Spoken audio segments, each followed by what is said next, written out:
নমস্কার বন্ধুরা, তোমরা জানো আমি কিন্তু চ্যানেলে এডুকেশন রিলেটেড ভিডিও কিন্তু পোস্ট করে থাকি। কিন্তু আজকের ভিডিওটা একটু অন্যরকম, একটু ব্লগ টাইপের আমি বানালাম। তো আজকে রবিবার ছিল, সেই জন্য অনেকটা সময় হাতে পেয়েছিলাম। সেজন্য মনে হলো যে বইগুলোকে একটু পরিষ্কার করি। অনেক দিন হলো বই পরিষ্কার করা হয়নি, খোলাও হয়নি। সেই জন্য কিন্তু অনেক ধুলো পড়ে গেছে। সেজন্য সকালে কিন্তু উঠেই আমি আমার বইগুলোকে পরিষ্কার করব বলে লেগে পড়লাম। তোমাদের বলে রাখি, এই বইগুলো অনেক দিনের, আমার গ্র্যাজুয়েশনের বই। আমি যখন গ্র্যাজুয়েশন করেছিলাম তখন কিন্তু বইগুলো কিনেছিলাম। তো তারপরে কিন্তু মাঝে মাঝে বইগুলো খুলেছিলাম, তারপরে অনেক দিন কিন্তু খোলা হয়নি। তো এগুলো সবই ম্যাথামেটিক্সের বই। যেহেতু আমি ম্যাথামেটিক্সে অনার্স করেছিলাম এবং তারপর আমি এমএসসিও করেছি ম্যাথামেটিক্সে।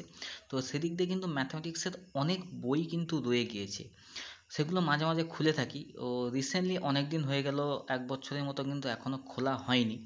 তো সেই জন্য অনেক ধুলা পড়ে গেছিলো, সেই জন্য কিন্তু আমি বইগুলোকে পরিষ্কারের কাজে কিন্তু লেগে পড়লাম।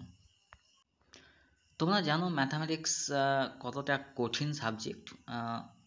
যারা 5, 6, 7 বা 9, 10, 11, 12 যাদের ম্যাথে ভয় ভয় থাকে, তারা কিন্তু ম্যাথামেটিক্স থেকে কিন্তু সবসময় দূরে থাকার চেষ্টা করে।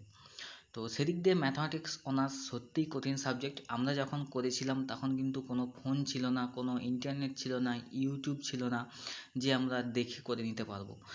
আমাদের কিন্তু প্রফেসরের উপরেই নির্ভরশীল এবং কলেজে যেটা করাতো তার উপরেই কিন্তু নির্ভরশীল ছিলাম। তো সেদিক দিয়ে আমাদের সময় কঠিন ছিল, এখন অনেকটাই সহজ হয়ে গেছে। তার কারণ এখন সেমিস্টার সিস্টেম হয়ে গেছে, সিলেবাস সহজ হয়ে গেছে। এবং তোমাদের অঙ্ক করার জন্য অনেক প্ল্যাটফর্ম রয়েছে, ইউটিউবে অনেক ভিডিও পেয়ে যাবে, যেখানে কিন্তু আমাদের গ্র্যাজুয়েশনের ম্যাথামেটিক্স কিন্তু করানো হয়ে থাকে। যারা কিন্তু এখন ম্যাথামেটিক্স নিয়ে পড়াশোনা করছে তাদের কিন্তু সিলেবাস একদম আশা করি চেঞ্জ হয়ে গেছে, অনেকটাই চেঞ্জ হয়ে গেছে এবং সেমিস্টার সিস্টেম হয়ে গেছে। প্রতি 6 মাস অন্তর কিন্তু পরীক্ষা হয়ে থাকে। তো সেদিক দিয়ে কিন্তু ভালো, কিন্তু আমাদের সময় প্রতি 1 বছর অন্তর পরীক্ষা হতো এবং আমাদের সময় 8টা পেপার ছিল। ফার্স্ট ইয়ারে ফার্স্ট পেপার, সেকেন্ড পেপার ছিল, সেকেন্ড ইয়ারে 3টে পেপার ছিল, third paper, fourth paper, fifth paper. এছাড়াও কিন্তু থার্ড ইয়ারে ছিল 6, 7, 8 পেপার।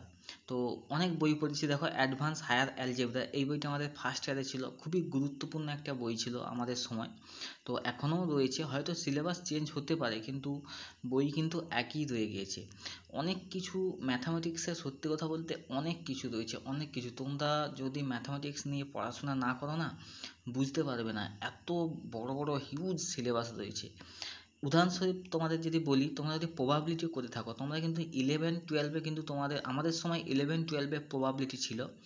এখন তো 9, 10-এও প্রবাবিলিটি এসে গেছে। যখন 11, 12-এ প্রবাবিলিটি ছিল, সেখানে কিন্তু একদম বেসিকটা দেওয়া ছিল, বেশি কিন্তু দেওয়া ছিল না। ওই প্রবাবিলিটি কিন্তু তোমাদের গ্র্যাজুয়েশনে অনেকটা বড় সিলেবাস রয়েছে। প্রবাবিলিটির শুধু 2-3টে বইই রয়েছে।